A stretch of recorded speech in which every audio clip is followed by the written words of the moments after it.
அன்புள்ள கும்ப ராசி அன்பர்களே வணக்கம். இந்த வார ராசி பலன். கும்ப ராசினருக்கு ராசியில் சனி, 2இல் சூரியன், புதன், சுக்கிரன், ராகு, 4ஆம் இடத்தில் குரு, 5இல் செவ்வாய், அஷ்டமத்தில் கேது இருக்கிறார். உங்கள் ராசியில் சனி, 2இல் சூரியன், ராகு இருப்பதால் எந்த ஒரு விஷயத்திலும் சிந்தித்து செயல்பட வேண்டிய நாட்களாக வருகின்ற நாட்கள் இருக்கிறது.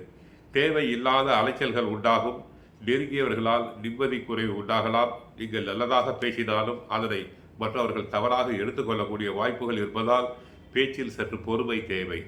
தேவையில்லாத மனக்குழப்பங்கள் ஏற்பட்டு குடும்பத்தில் நிம்மதி குறைவு உண்டாகும். தொழில் வியாபாரத்தில் நீங்கள் சிறப்பாக செயல்பட்டாலும் ஒரு சிலர் செய்யக்கூடிய செயல்கள் காரணமாக உங்களுக்கு போட்ட முதலை எடுக்க முடியாத அளவுக்கு நெருக்கடிகள் உண்டாகும். உத்தியோகத்தில் இருப்பவர்களுக்கு வேலை பளு அதிகரிப்பது மட்டுமில்லாமல் அதன் காரணமாக ஓய்வு நேரம் குறையலாம். அதிகாரிகளிடம் தேவையில்லாத கருத்து வேறுபாடுகள் ஏற்படக்கூடிய நேரம் என்பதால் ஒவ்வொரு காரியத்திலும் சிந்தித்து செயல்பட வேண்டும். மாணவர்களுக்கு சிறப்பாக செயல்படக்கூடிய நேரம்.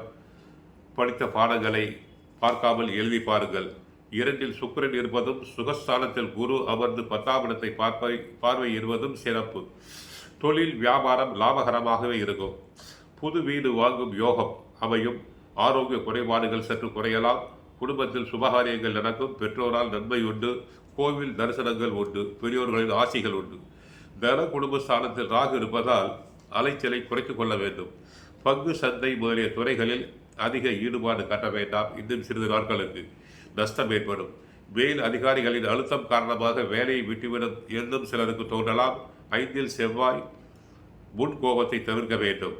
அடுத்து 14ஆம் தேதியிலிருந்து 17ஆம் தேதி காலை 1:15 மதியம் காலை 1:15 வரை சந்திராஷ்டமம். பேச்சில் கவனம் தேவை. வண்டி வாகனத்தில் செல்லும் போது கவனமாக இருங்கள். மார்ச் 29ஆம் தேதி ஜென்ம சனி விலகுகிறது. அதுவரை பொறுமையாக இருங்கள். கோவிலுக்கு சென்றால் ஆஞ்சநேயரை வழிபடுங்கள். கஷ்டங்கள் அனைத்தும் குறையும். வாழ்க வளமுடன். மங்களம் உண்டாகட்டும்.